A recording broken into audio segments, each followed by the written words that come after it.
con el segundo programa de Haciendo Historia. López Obrador hoy en la mañana, 13 de agosto, tuvo una comparecencia, como todos los días, en lo que le llaman la mañanera, para dar a conocer los avances que ha tenido la Guardia Nacional. 58.602, más otros 100.000 de apoyo logístico de la Armada y de la Marina. Ahí reúne a los generales y al jefe de seguridad de la nación y dan a conocer con cifras muy precisas cómo va creciendo esto. Para los detalles, pues vean la conferencia mañanera del 13 de agosto. Realmente la propuesta es dinámica, no está haciendo una sola cosa, además de preparar técnicamente, también están hablando sobre derechos humanos a los recién ingresados a la Guardia Nacional y a los que ya vienen de la Policía Militar, de la Marina y la Policía Militar del Ejército. Además les hacen pruebas físicas para ver si están en orden sus facultades. Ya han desechado a varios por exceso de kilos y por tener diabetes, ¿no?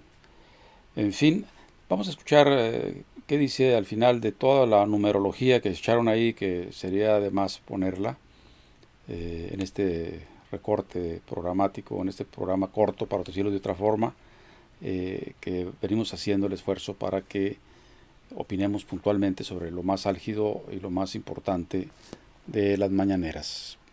Escuchemos a Andrés. Bueno, así vamos.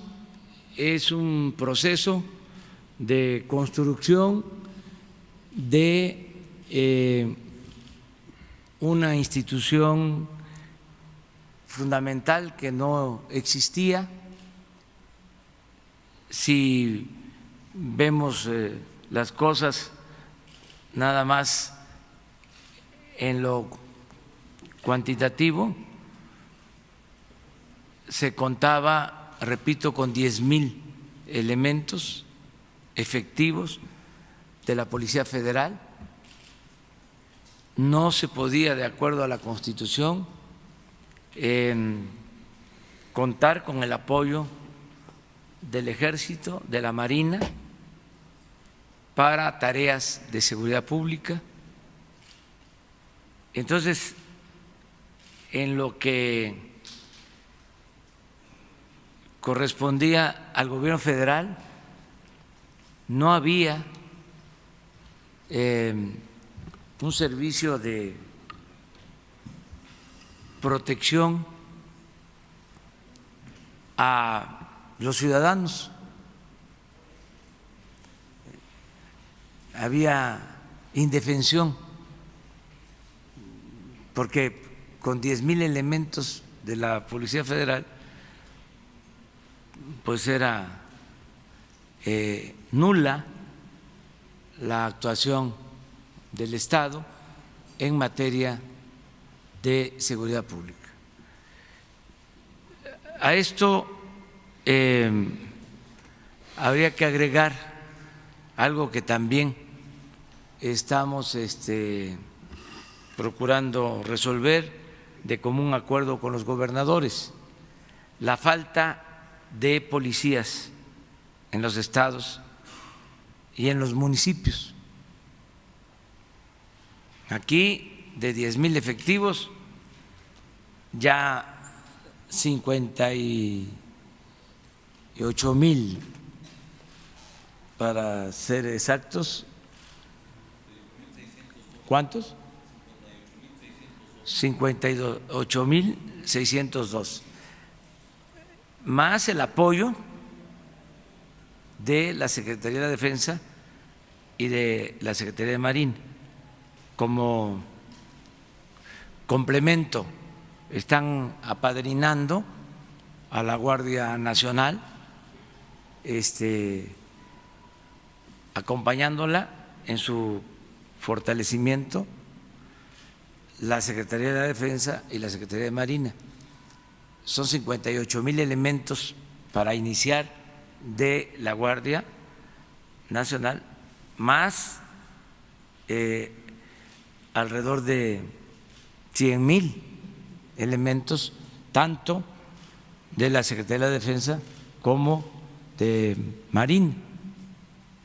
Entonces estamos hablando de un incremento considerable de 10,000 efectivos a 150,000 para la seguridad en lo federal.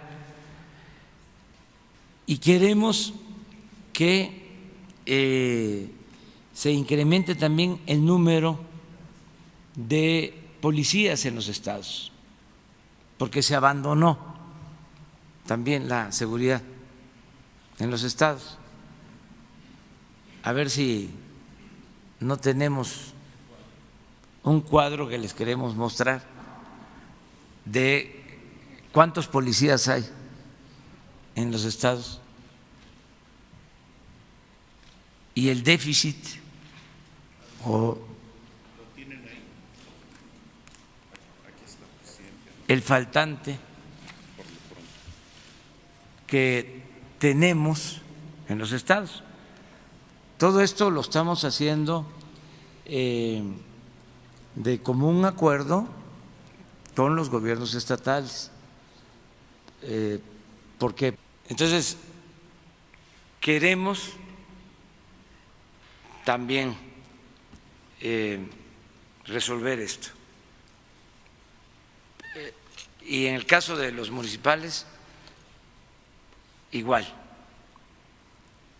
Hay un fondo que se destina a la seguridad y lo que estamos proponiendo, que ese fondo, que es de alrededor de 10,000 millones, que va a estados y municipios, se ocupe de la contratación de más elementos y que nos pongamos de acuerdo para que la Secretaría de la Defensa y la Secretaría de Marina nos ayuden en la formación de nuevos elementos, para que de esta forma actuemos. Bien, pues esto suena bien, sin embargo hay ciertas preocupaciones, por ejemplo, en cuanto a la posible violación a los derechos humanos, aunque ya se dijo que están preparándolos para que no los violen. Pero una preocupación mayor es la de que se está dando toda la carga prácticamente al ejército y a la marina, o sea, están fortaleciendo esos aparatos militares. Ellos son los tutores, ellos son los mandos, aunque sea indirectamente. Ellos son los que reclutan. Y entonces, cuidado, o sea, imagínense que haya problemas serios en el país y entonces aquí se va a dar un golpe de Estado. Y generalmente los militares pues no sacan cuentas buenas cuando gobiernan un país, sobre todo cuando solamente están preparados para actuar y no se les enseña a pensar, a sentir, a valorizar la vida humana. Habrá que ver la historia del ejército mexicano para ver de qué estamos hablando. Pero bueno, se están sumando pues las fuerzas federales, municipales, estatales, la nueva Guardia Nacional, el ejército, porque la verdad es que es alarmante la inseguridad del país, 250,000 de muertos, como si esto en México hubiera una guerra civil, que no la hay. En los sexenios, sobre todo los 2 últimos sexenios pasados, se desató la muerte y bueno, por eso el neoliberalismo está saliendo de la jugada, aquí y en Argentina y en otros lares de nuestro continente. Vamos a ver qué concluye Andrés Manuel sobre este primer punto que tocó en la mañanera del día 13 de agosto del año en curso. Sigamos escuchándolo. Escrúpulos morales de ninguna índole. Entonces, todo esto nos tiene que ayudar a que se consiga la paz en el país. Esto es lo que queríamos informarles. Agradecerle mucho a las Fuerzas Armadas el temor, la preocupación de algunos, legítima, de que con esta decisión de crear la Guardia Nacional se iban a violar derechos humanos. Eso está garantizado de que no sucederá, no solo por las indicaciones, la instrucción que se tiene para respetar los derechos humanos, sino porque hay una actitud también de la Secretaría de la Defensa, de la Secretaría de Marina, en ese sentido, de proteger derechos humanos. Han habido actos en el tiempo que llevamos gobernando de heroísmo de soldados y de marinos que han resistido agravios sin responder para no caer en provocaciones y no violar derechos humanos.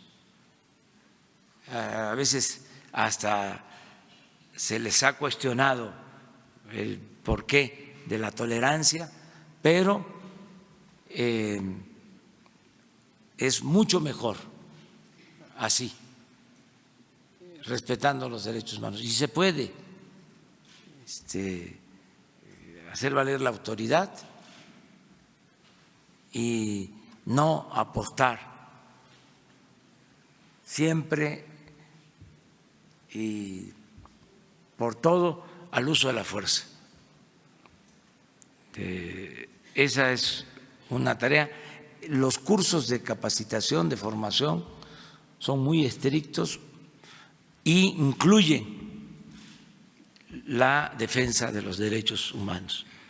Entonces creo que fue una muy buena decisión el crear la Guardia Nacional. Agradecerle a los legisladores de todos los partidos que nos ayudaron a constituir esta institución que es fundamental, porque yo insisto, imaginen cómo estábamos, cómo estaban los ciudadanos,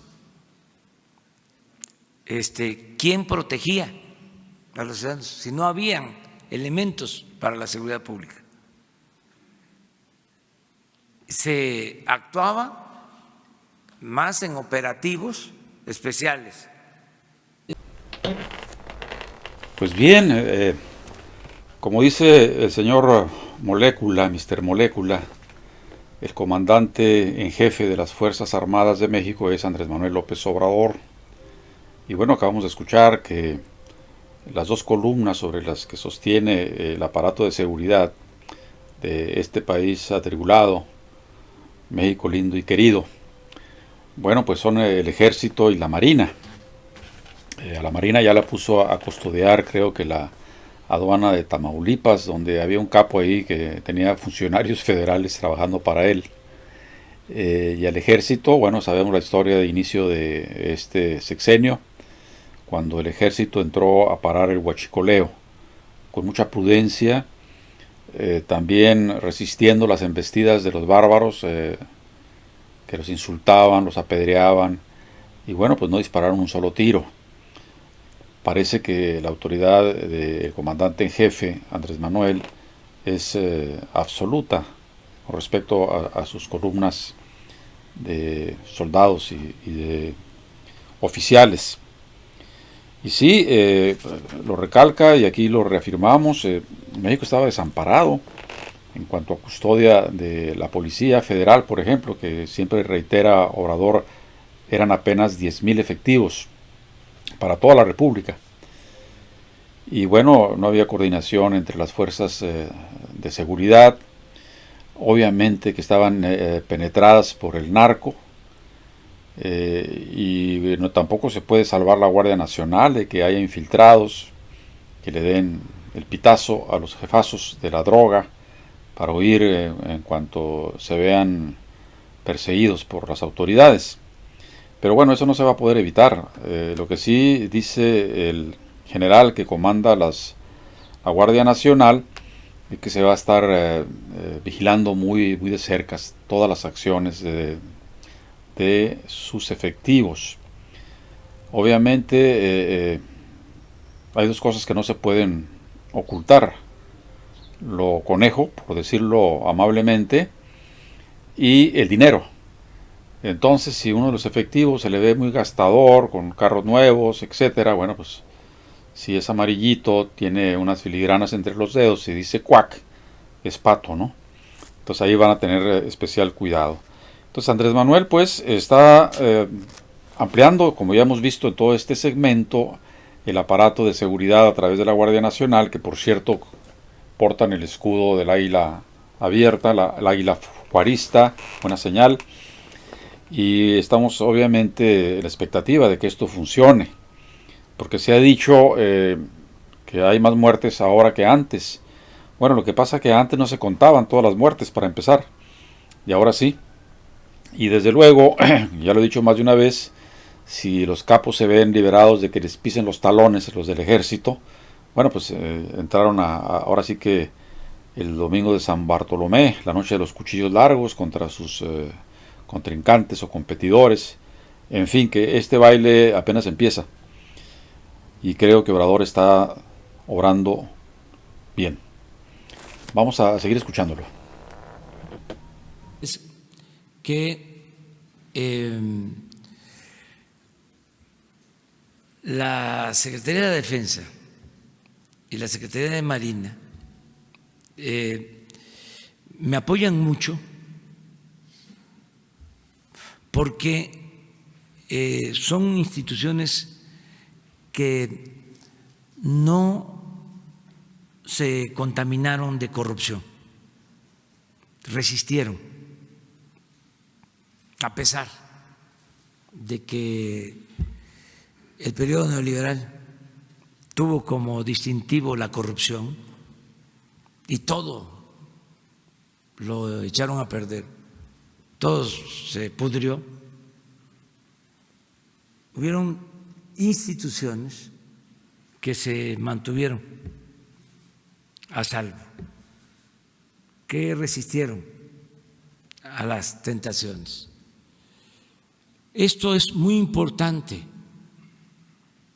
porque padecemos de inseguridad, de violencia, es una de las preocupaciones principales, es nuestra asignatura pendiente. He dicho en otras ocasiones, y hasta se malinterpretó, pero no me preocupa tanto la economía. Estoy seguro de que vamos por buen camino, aunque los expertos digan otra cosa. Eso me tiene tranquilo. La política de bienestar se está desenvolviendo como nunca. El principal problema del país, la corrupción, está siendo enfrentado, el problema, y depende mucho del presidente, del recto proceder del presidente, porque es un sistema político presidencialista. Si el presidente es honesto, los gobernadores tienen que ser honestos, los presidentes municipales también. Si el presidente es corrupto, los gobernadores, los presidentes municipales siguen el mal ejemplo. Entonces, todo eso, bien, bien. Pero ante el problema de la inseguridad, de la violencia, afortunadamente se tenía estas instituciones limpias, que de manera inexplicable no se usaban para garantizar la seguridad de la gente, porque sí nos importa la defensa nacional, la seguridad del Estado, la seguridad interior, pero lo que hemos padecido los mexicanos en los últimos tiempos ha sido por la falta de seguridad pública y no podían estas instituciones participar, estaban limitadas. Por eso celebro que se haya llevado a cabo la reforma constitucional para la creación de la Guardia, lo que permite contar con el apoyo de estas dos instituciones y que se tenga la confianza de que son instituciones limpias, en donde no hay predominio de corrupción, no hay escándalos de corrupción en Marina, en la defensa. Si tenemos problemas de que un puerto de aduanas está tomado, pues ¿a quién le pido apoyo? Al secretario de Marina. Y me estoy apoyando en esa institución. Es decir, a ver, vamos a poner orden en esta aduana para mejorar la situación en aduanas. Le pedí al almirante que se propusiera para la operación en aduanas a un oficial de la Secretaría de Marina. Lo mismo en el caso de la defensa. Imagínense el apoyo que ha significado la Secretaría de la Defensa en el combate al robo de combustible. Lo primero que hicimos fue pedirle al general secretario que nos recomendara al responsable de la seguridad en Pemex y a partir de ahí a limpiar de corrupción. Entonces, sí son instituciones fundamentales. No puedo decir lo mismo de otras que no resistieron, por ejemplo, la corrupción que había en Pemex, la corrupción que había en la Comisión Federal de Electricidad, la entrega de contratos por consigna y por sobornos, todo lo que pasó en la Secretaría de Comunicaciones, contratos de obras, concesiones. Fe ciega en las instituciones militares. Cuidado con eso. Recordemos que el llamado apóstol de la democracia, Francisco I. Madero, también tuvo fe en las instituciones militares federales. Realmente él enfatiza que son las únicas incorruptas, o que no llegó la corrupción, aunque supe de un general que sí había platicado por ahí con uno de los grandes capos y creo que está en la cárcel. No me acuerdo en qué sexenio. Pero bueno, una golondrina no hace verano, como decía por ahí Obrador, atendiendo otro aspecto. Lo cierto es que, en efecto, de ese clavo ardiente se tiene que agarrar el señor Obrador para empezar a limpiar, porque hace, como lo acabamos de escuchar, una retahíla de denuncias con respecto a todas y cada una de las instituciones que estaban vestidas hasta el cuello en la corrupción. Y bueno, eso no se va a quitar con una varita mágica. Viene en varias variables que van a acorralar la corrupción poco a poco. Yo creo que 6 años es poco tiempo, aunque él le apuesta a que serán suficientes para dejar las bases de una república sana.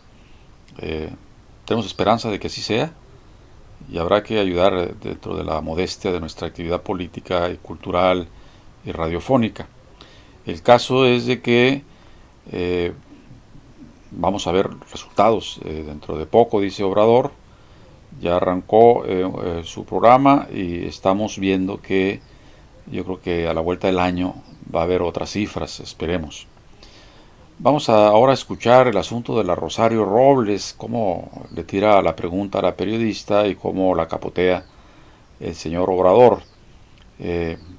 Daremos nuestra opinión después del segmento de la Rosario, de Chayo Robles, que distrajo 5,000 millones de pesos, es la cifra que yo tengo, y ahora andan buscándolos, dónde están, a dónde se fueron. La famosa estafa maestra, dinero de Sedesol, disque para las universidades, para que ellas contrataran servicios a empresas fantasmas. ¿Y dónde quedó la bolita? Esa es la pregunta. Que irán por el resto, lo dudo. Decía el periodista de Astilleros que Peña Nieto es inalcanzable, ¿no? Está blindado. Vamos a ver por qué lo dice más adelante, en algún otro programa. Vamos a seguir escuchando a Obrador en la parte final de este segmento.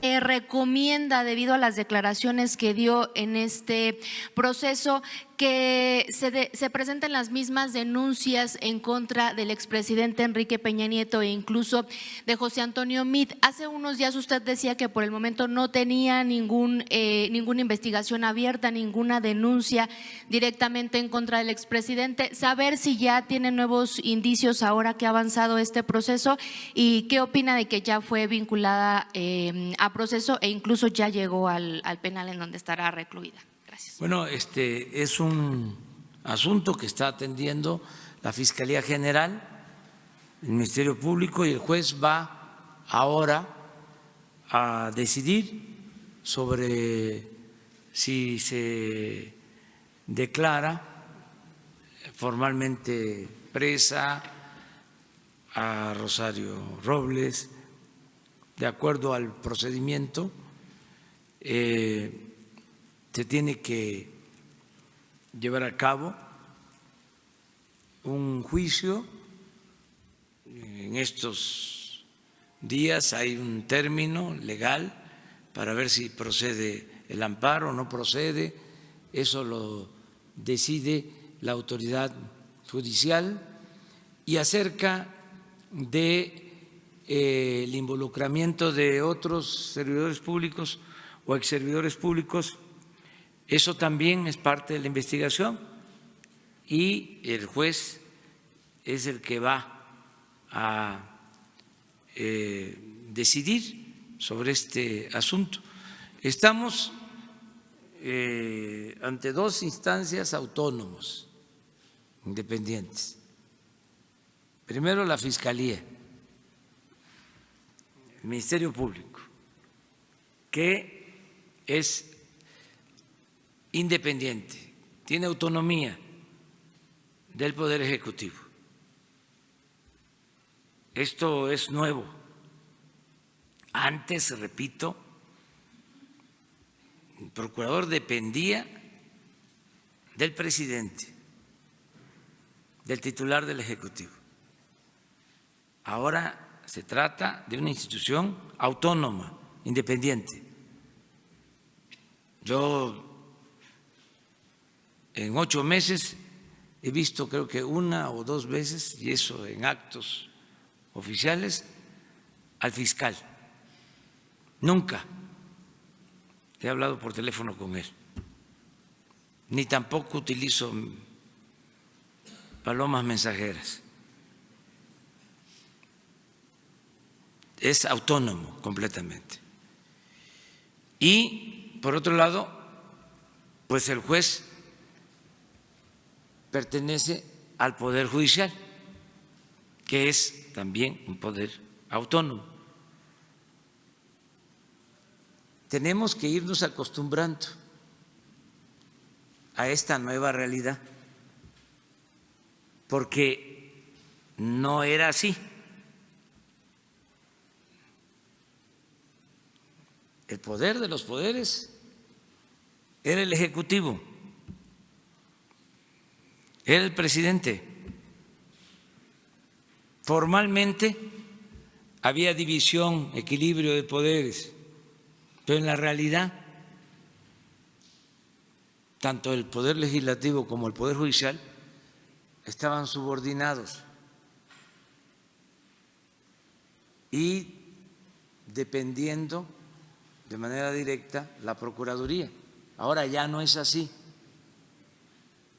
Entonces hay que esperar a que se desahoguen estos casos. Es que ya fue vinculada a proceso, presidente, hace un par de horas. Por eso le pregunto si tiene información nueva, si le informaron sobre este No, tema. ¿Ya fue vinculada a proceso? ¿Ya fue trasladada incluso al penal? Sí, lo sé también, pero el proceso está abierto, o sea, hay términos legales y el juez va a resolver en definitiva y va a decidir si existen implicados, si hay que llamar a declarar a otras personas, pero no es un asunto nuestro. Tampoco soy Poncio Pilato, ¿eh? Pero usted está enfocado en el combate a la corrupción. ¿Este sería un logro para su administración, presidente? Yo creo que es un logro el que no haya impunidad.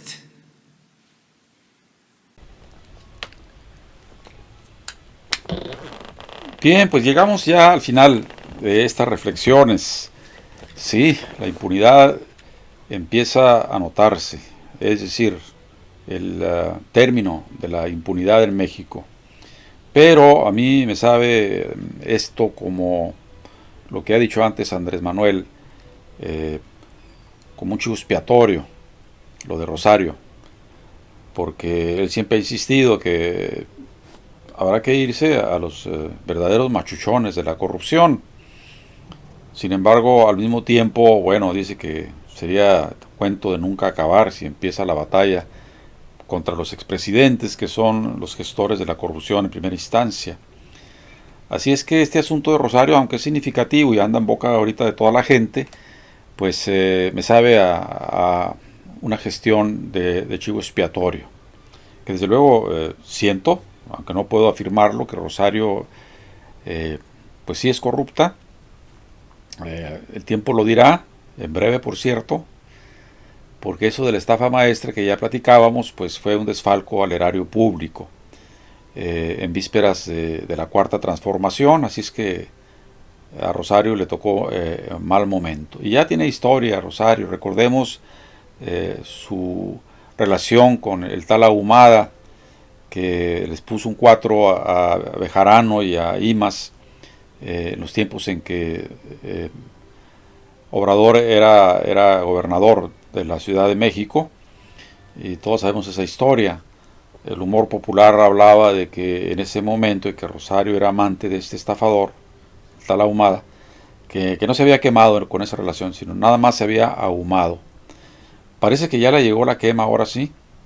Está presa, que creo por 2 meses, y el juez decidió meterla porque presumía que podía escapar de la justicia mexicana, como han escapado otros ahora, que llegó la cuarta transformación. Así es que la metió en Chirona por 2 meses, creo. No va a estar conforme Pancho Pantera, Francisco Cervantes. Él quisiera que le dieran de por vida a la prisión. Es hiperradical. Vamos a temperarlo ahora miércoles en la tarde para que le baje de decibeles al asunto. Y esperemos que la justicia se vaya dando poco a poco. Si hubiera un movimiento radical revolucionario armado, pues eso se resolvía más rápido. Pero estamos en un estado de derecho, dice Obrador, con poderes independientes, o sea, cada chango a su mecate, los del Congreso a lo suyo, el Poder Judicial con su autonomía, y obviamente el gobierno también con su autonomía y con su toma de decisiones como buen timonel. Así es que por ahí anduvo Mid, el ex candidato del PRI a la presidencia ahora en la contienda pasada, con algunos folders bajo el brazo en Palacio Nacional, seguramente llevando su auditoría para zafarse él de la quema. La auditoría que hizo en Sedesol cuando ya se fue Rosario y llegó él a esa dependencia. Bueno, las apuestas se arriman ahí. Un periodista dice que entre los delincuentes ya no hay lealtad, ¿no? Que unos se acusan a los otros. Y bueno, vamos a ver en qué termina este baile. Por lo pronto me despido. Vamos dentro de lo posible a seguir comentando lo sobresaliente de las mañaneras en este programa que hemos denominado Hagamos Historia. Y los cuadros que ustedes están viendo desde hace rato son del pintor Enrique Brito, que por cierto está exponiendo ahora en el mes de agosto, todo el mes de agosto, en el Consulado Mexicano en Santa Ana. Vayan a verlo. Es muy buen artista. Nos vemos.